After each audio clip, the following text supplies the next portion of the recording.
Hello everyone, एक बार फिर से आप सभी का स्वागत है हमारे इस चैनल क्वेश्चन आंसर हेडक्वार्टर पे, जहाँ पे हम किसी भी कॉन्सेप्ट को एकदम आराम से सीखते हैं। तो अब तक हमने लीनियर इक्वेशन कवर कर चुका। अगर आपने नहीं देखा है तो डिस्क्रिप्शन लिंक में दिया हुआ है, आप जाकर देख सकते हो। मैंने लीनियर इक्वेशन बहुत अच्छे तरीके से कवर किया है। फिर मैंने square and square root cover किया है और कंपेयरिंग क्वांटिटीज कवर किया है। तो आप एक बार जाकर के देखो। आज हम स्टार्ट करने वाले one of the most important chapter, बहुत ही टफ चैप्टर जो कि बच्चों को लगता है, जो है मेंसुरेशन। हम इसे बहुत ईजी तरीके से देखेंगे। सो इधर साइड हम बुक खोल लेते हैं, इधर साइड हम अपना कैलकुलेशन करेंगे। तो स्टार्ट करते हैं इंट्रोडक्शन से। We have learn that for a close plane figure the perimeter is the distance around its boundary. Perimeter distance boundary and area is on cover. Simply ये बोल रहा है एरिया एंड पेरीमीटर क्या होता है। तो हम देखते हैं, जैसे कि एक फिगर है, इस फिगर को देखते हैं। तो इस फिगर के जो अंदर वाले पार्ट्स हुए हैं, ये इस पार्ट्स को हम एरिया बोलते हैं। ठीक है, जो किसी भी फिगर के बाउंड्री के अंदर पार्ट्स होते हैं वो एरिया होता है। जैसे कि इसके अंदर ये एरिया है, ठीक है। उसी तरह से इसके अंदर ये एरिया है और इसके अंदर ये एरिया है। अब पेरीमीटर आउटर साइड होते हैं, सच लाइक ये यहाँ से अगर हम चलना स्टार्ट किए तो यहाँ से यहाँ, यहाँ से यहाँ, यहाँ से यहाँ, यहाँ से यहाँ, कितना डिस्टेंस ट्रेवल के, यही पेरीमीटर होता है। ठीक है, एक पॉइंट से उसी पॉइंट पे हम आए ना, जितना भी चले वो पेरीमीटर हुआ। लेकिन आउटर साइड क्या होता है, पेरीमीटर होता है। तो एरिया ऑफ पॉलीगॉन, तो हमें बस पढ़ना है area of polygon. Polygon means का किसी भी फिगर, कोई भी पॉलीगॉन हो जिसका हमें एरिया निकालना सीखना है। तो उसका पहले कुछ बेसिक कॉन्सेप्ट है जो आप पढ़ कर आते हो, हम वो सीखते हैं। सबसे पहला आता है ट्रायंगल। ट्रायंगल शेप कैसा होता है पता ही है कि 3 साइड्स होते हैं। तो ट्रायंगल का फॉर्मूला होता है एरिया, एरिया का 1/2 इंटू बेस। बेस मतलब जो नीचे का साइड हो, और हाइट, हाइट क्या हो जाएगा इसके ऊपर का, ये क्या हो जाएगा हाइट। तो एरिया क्या हो जाता है 1/2 into base into height. But it is not applicable for every triangle, ये कुछ ही ट्रायंगल के लिए काम करते हैं। ठीक है, और पैरामीटर क्या हो जाएंगे इसके साइड्स के सम। साइड्स क्या है, ए सी एंड बी के सम। उसी तरह से अगला रेक्टेंगल, सेकेंड पॉलीगॉन क्या है, रेक्टेंगल। रेक्टेंगल पता ही क्या होता है, जिसका हर एक एंगल 90 डिग्री हो और sides opposite sides equal and parallel होते हैं। ठीक है, ये सब हम अंडरस्टैंडिंग क्वाड्रिलेटरल में पढ़ चुके हैं। तो इसका एरिया निकालने का फॉर्मूला होता है एल इंटू बी। लेंथ को ब्रेथ से इंटू करते हैं। पेरीमीटर निकालने का होता है 2 इंटू एल प्लस बी। क्या आपको जानना है कैसे आता है, देखो बताता हूँ कैसे आता है। यहाँ से हम चलना स्टार्ट करते हैं, ठीक है। यहाँ से यहाँ कितना डिस्टेंस ट्रैवल किया, अगर ये एल है तो ये भी एल हो जाएगा, ये बी है तो ये भी बी हो जाएगा। ए से बी जाने में कितना ट्रैवल किए, ए से बी जाने में हम कितना ट्रैवल किए, एल। फिर बी से सी जाने में कितना ट्रैवल किए, बी टू सी जाने में हम बी ट्रैवल किए। फिर सी से डी जाने में हम कितना ट्रैवल किए, सी से डी जाने में हम कितना ट्रैवल किए, एल। फिर डी से ए जाने में हम कितना ट्रैवल किए, बी। तो देखो l plus B plus l plus b, l plus B plus l plus b क्या हो जाएगा, एल प्लस एल क्या होता है 2l प्लस बी 2b। अब इसमें देखो 2 दोनों में तो कॉमन हो जाएगा, 2 इंटू एल प्लस बी। तो पेरीमीटर का देखो फॉर्मूला क्या आ गया, 2 इंटू एल प्लस बी। एक एग्जाम्पल से हम समझते हैं। जैसे कि एक ट्रायंगल है, तो इसका लेंथ दिया हुआ है 10 सेंटीमीटर एंड ब्रेथ दिया हुआ 5। तो एरिया क्या हो जाएगा, एरिया इक्वल टू भी हम क्या पढ़े हैं, एल इंटू बी, यानी कि 10 इंटू 5 इक्वल टू 50। और centimetre, centimetre into centimetre square, unit बहुत कंपलसरी, इससे आप मत भूलना। और इसका पेरीमीटर क्या हो जाएगा, फॉर्मूला से देखें तो कितना हो जाएगा, 2 into l plus b equals to 2l कितना दिया हुआ है 10, b कितना दिया हुआ है 5। तो कितना हो गया 10 5 15 इंटू 2 30 सेंटीमीटर। अब देखो ऐसे भी अगर चलते तो यहाँ से यहाँ 10, यहाँ से यहाँ 5 15, 10 25, 10 5 30 centimetre. The next polygon is square. एक स्क्वायर क्या होता है, जिसके चारों साइड इक्वल्स होते हैं, 90 डिग्री होते हैं, अपोजिट साइड पैरेलल होते हैं। तो अगर चारों साइड इक्वल है तो लेंथ एंड ब्रेथ इक्वल हो जाएगा। तो सेम वही एरिया, लेंथ इंटू ब्रेथ, जैसे हम रेक्टेंगल में करते हैं, यहाँ पे भी वही साइड इंटू साइड कर दिए, तो क्या हो जाएगा साइड स्क्वायर। उसी तरह से पेरीमीटर क्या हो जाएगा, यहाँ से यहाँ, यहाँ से यहाँ, यहाँ से यहाँ, यहाँ से यहाँ, 4 बार साइड ऐड हो रहा है, तो 4 side plus side plus side, 4 into side, simple. तो अब एक फिगर दिया हुआ है जिसमें हमें साइड दिया हुआ है 10 सेंटीमीटर, तो एरिया क्या हो जाएगा, साइड का स्क्वायर। साइड का स्क्वायर क्या हो जाएगा, 10 इनका स्क्वायर इजकल टू 100, 100 क्या होगा, सेंटीमीटर है तो सेंटीमीटर स्क्वायर। उसी तरह से पेरीमीटर क्या हो जाएगा, 4 इंटू साइड, साइड कितना दिया हुआ है 10, तो 4 इंटू 10 कितना हो जाएगा 40 centimetre. The next topic is trapezium. अब ये थोड़ा टफ है। ट्रेपीजियम देखो क्या होता है, आप understanding quadrilateral I hope so पढ़ के आ रहे हो, तो हमें ये बताने की जरूरत नहीं पड़ा है, लेकिन तो भी हम एक बार बताते हैं। ट्रेपीजियम वो फिगर होता है जिसका अपोजिट साइड्स जो होते हैं वो पैरेलल होते हैं, ठीक है। और इसमें कुछ ऐसा नहीं है, अपोजिट साइड्स अगर वन पेयर ऑफ साइड्स क्या है पैरेलल हो, कोई भी एक पेयर ऑफ साइड्स पैरेलल है तो वो ट्रेपीजियम होता है। तो इसका एरिया का फॉर्मूला होता है 1/2 into sum of parallel side. इसमें पैरेलल साइड क्या है, ए एंड सी, तो sum of parallel side into height. Height क्या होगा, ये देखो। अब कुछ बच्चे होते हैं इसे हाइट मान लेते हैं या फिर इससे हाइट मान लेते हैं। हाइट ये नहीं होता, हाइट ये होता है कि नीचे से ऊपर के बीच की कितना डिस्टेंस है, ये हाइट होता है, ठीक है। तो इसको हाइट कहते हैं। इसका पैरामीटर क्या होगा, सिंपल ए, ये चारों का सम हो जाएगा, तो यानी कि A plus B plus C plus D.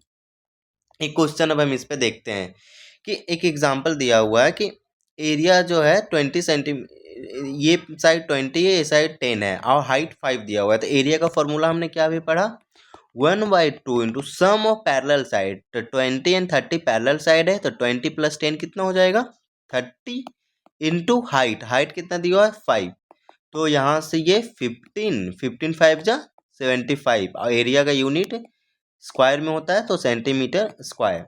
The next figure is rhombus. ये भी एक स्क्वायर की तरह ही होता है, बट इसमें ये 90 डिग्री पे नहीं होते हैं, बाकी सारों साइड इसके इक्वल होते हैं, ठीक है। तो एरिया इसका होता है अगर डायगोनल दिया हुआ है, ठीक है। डायगोनल क्या होता है, किसी भी फिगर का सबसे बड़ा जो लाइन बन सकता है वही उसका डायगोनल होता है। जैसे इस फिगर में सबसे बड़ा ये लाइन बन सकता है, इससे बड़ा कोई नहीं बन सकता, और ये बन सकता है, तो ये इसका क्या है, डायगोनल है।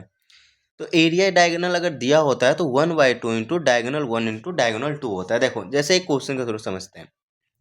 क्वेश्चन बोल रहा है the area of rhombus is 240 centimetre. Area कितना दिया हुआ है 240 सेंटीमीटर स्क्वायर, ओके।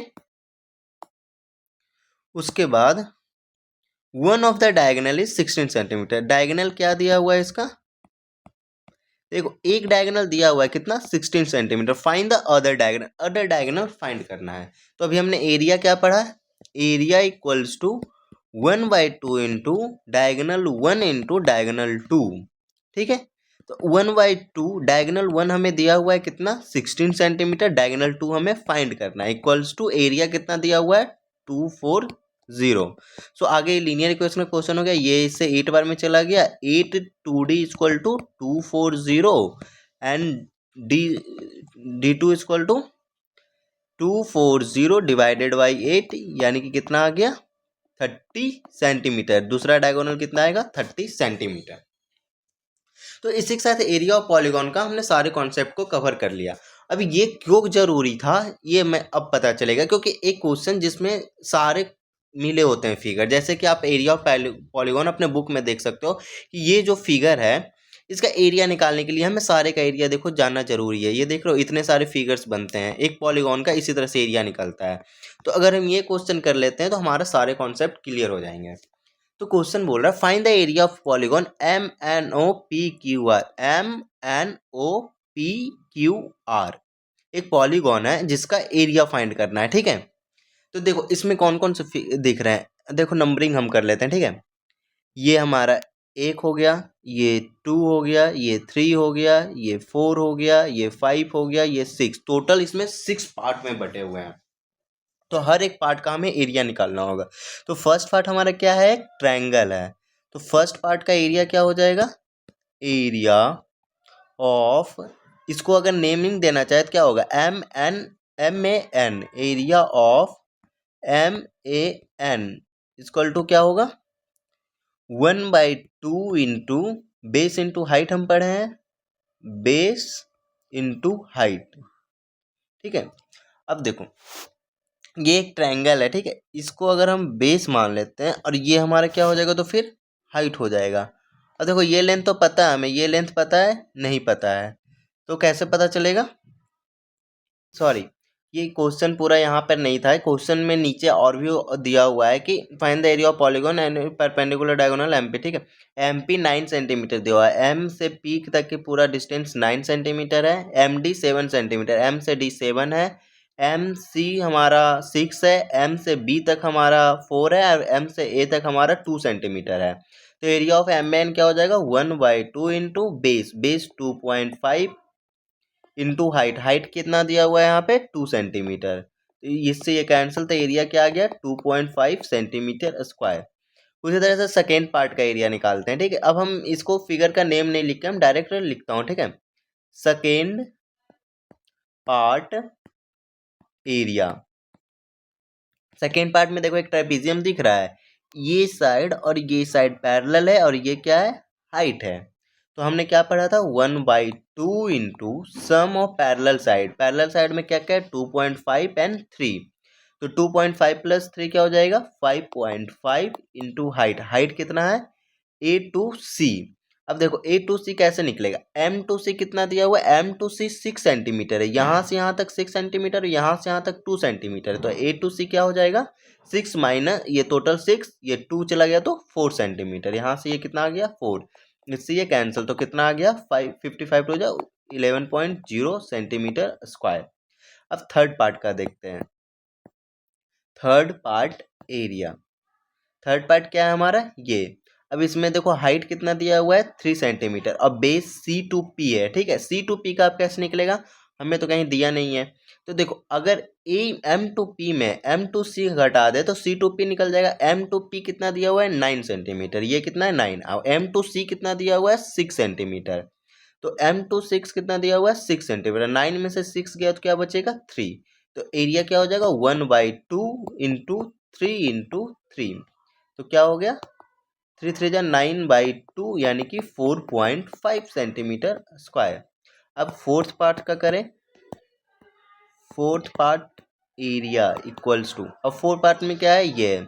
अब देखो इसमें तो हमारा एक 2.5 बेस मिल गया। अब हाइट, हाइट क्या है M2B दिया हुआ है, हाँ हमें M2B कितना दिया हुआ है 4 सेंटीमीटर, तो क्या हो जाएगा 1/2 इंटू 4 इंटू 2.5, तो इससे कैंसिल, तो 2.5 इंटू 5 क्या हो जाएगा 5 सेंटीमीटर स्क्वायर। अब फिफ्थ पार्ट का देखते हैं, fifth part area, fifth part में क्या दिया हुआ है ये। अब फिर यहाँ पे एक ट्रेपेजियम है जिसका सम ऑफ पैरेलल साइड ये हो जाएगा और हाइट B2D हो जाएगा।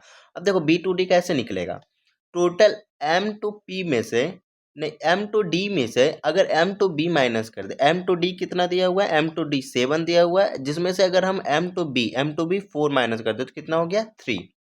तो फिर से वही हो जाएगा 1/2 into sum of parallel side, क्या हो जाएगा sum of parallel side 2 and 2.5, 2 and 2.5 यानी कि 4.5 इंटू हाइट, हाइट कितना हमारा आ गया था M2D 7 सेंटीमीटर और M2B माइनस कर दे 4 सेंटीमीटर तो 3 आ गया था।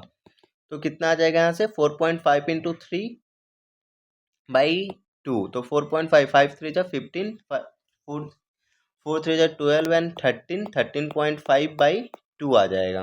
ओके, एंड सिक्स्थ पार्ट का एरिया देखते हैं, sixth part area, six part में क्या है, फिर एक ट्रायंगल है तो इसमें बेस 2 सेंटीमीटर दिया हुआ, हाइट DP। अब DP निकालने के लिए क्या करेंगे, M2P में से M2D माइनस कर देंगे, M2D कितना दिया हुआ है 7, M2P 9, 9 माइनस 7 क्या आ जाएगा 2, तो 2 इंटू 2 1/2 इंटू 2 इंटू 2, इससे ये कैंसिल यानी कि 2 सेंटीमीटर स्क्वायर। टोटल एरिया कितना हो जाएगा, तो area of figure, area of figure क्या हो जाएगा, सारे का सम हो जाएगा 1 + 2 + 3 + 4 + 5 + 6, ठीक है। अब 1 का वैल्यू कितना आया था हमारा 2.5 सेंटीमीटर स्क्वायर, 2.5 प्लस बी का सेकेंड का कितना आया था 11 सेंटीमीटर, 11 प्लस थर्ड का कितना आया था 4.5 प्लस फोर्थ का कितना आया था 5 प्लस फिफ्थ का कितना आया 13.5/2। अब 13.5/2 को डिवाइड करके करेंगे कितना आ जाएगा, 2 6 ज़ा 12, ओके, 0.1 एंड 5 है तो 2 7 ज़ा 14 एंड 5 6.75। देखो अब इसको 2 से इंटू करें, 5 2 ज़ा 10, 7 2 ज़ा 14 प्लस 1 15, 6 ज़ा 12 एंड 13, तो क्या आ गया 6.75। 6.75 प्लस लास्ट का कितना आया 2। अब इसको ऐड कर देंगे, कितना आ जाएगा 6 2 8 8 5 13, 13 और 4 17, 17 टू 19, 19 और 11 कितना हो जाएगा 30। अब यहाँ पे 0.5 31, 31.75, एरिया कितना आ गया 31.75 सेंटीमीटर स्क्वायर। एरिया इस फिगर का कितना आया 31.75 सेंटीमीटर स्क्वायर। तो इस तरह के क्वेश्चंस हमें एग्जाम में आएंगे, ना कि डायरेक्ट इस तरह से आते हैं, ठीक है। तो ये कॉन्सेप्ट, इसके थ्रू हम पूरा कॉन्सेप्ट क्लियर कर लिए अपना। नेक्स्ट एग्जाम्पल्स हैं, तो कुछ एग्जाम्पल्स हैं, अब हम इसे नेक्स्ट वीडियो में करेंगे, वीडियो बहुत लंबा हो रहा है। उसके बाद हम 3D स्टार्ट करेंगे, ठीक है। तो मिलते हैं अब एक नए वीडियो में जिसमें हम सिर्फ एग्जाम्पल ही डिस्कस करेंगे, जिसके और अच्छे से हमारा कॉन्सेप्ट क्लियर हो जाए। तो मिलते हैं एक नए वीडियो में, तब तक के लिए सायोनारा, और प्लीज़ कमेंट करना मत भूलना यार।